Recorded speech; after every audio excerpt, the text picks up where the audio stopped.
خب در این مرحله ما میخوایم سند افتتاحیه رو بزنیم. برای زدن سند افتتاحیه اگه شرکت جدید تأسیس باشه، خب همون فقط اگه سول باشه که فقط همون بدهی شیر هولدر هستش، یا اینکه خدمت شما هستم اگر سنوات قبل شرکت فعالیت داشته از روی اظهارنامه‌اش T2 رو روی ترازنامه‌ش رو میگیریم و ارقام رو وارد میکنیم. برای زدن وارد کردن سند افتتاحیه حتما باید جورنال رو انتخاب کنیم، کریت میکنیم، سورسش رو میزنیم T2 مثلا 2023 و اوپنینگ بالانس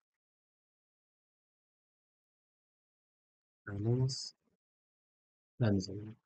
حالا مثلا من میگم که این شرکت فقط جدید تأسیس بوده و صلح هستش که اولش انتخاب کردیم که سرمایه نداره.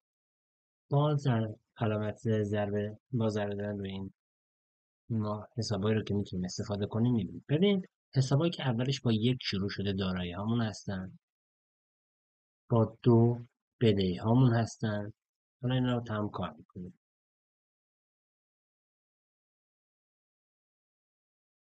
4 درآمد هامون، 5 هزینه هامون.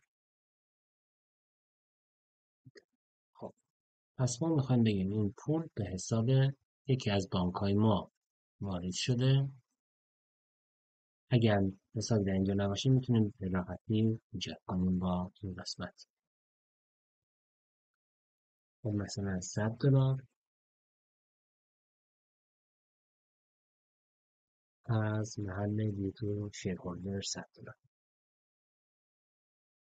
اگه من الان سند دفتر روزنامه اینو ببینم به چه شکلی هستش، سند دفتر روزنامه من به این شکل سند خورده در 1/1/2024 بانکم بدهکار شده $100 و یه تو شیرهولدرم $100 بستانکار. خب الان همینجا من بخوام اگر اینو اول باید ثبت کنم که بتونم ترازنامه رو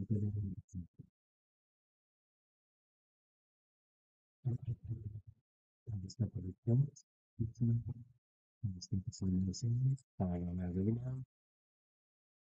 مثلا ببین من اینجا اینو تیک کردم هاید اکانت بوده زیرو بالانس. اگه نزنم ترازنامه رو به صورتی من نشون میده که تمام آیتم ها اینجا هستش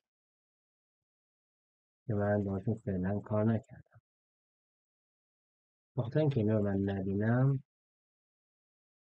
هاید میکنم ارقامی رو که صفر هستش و ترازنامه به صورت شیک‌تر به من نشون میده که بانکمون جمع دارایی، جمع بدهی هامون آورده و دو رقم با هم بالانس هستش. حالا من میخوام دفتر کل اینو ببینم. این دفتر کل با کلیک دو بار کلیک کردن میتونم دفتر کل بانکم رو ببینم. یه دونه سند خورد. من میخوام دو تا دفتر کل رو با هم ببینم. دفتر کل رو انتخاب میکنم که همین حساب باشه 1060 و اینکه حساب بعدیمون 2680 بود. با کنترل انتخاب میکنم، کنترل میگیرم، حساب رو انتخاب میکنم. در اینجا ببینیم اینا من برنده به شما توضیح میدم. اینجا با ترانزکشن نامبر سورت شده. فعلا رو دیت میذارم. دو تا حساب رو به من نشون میده.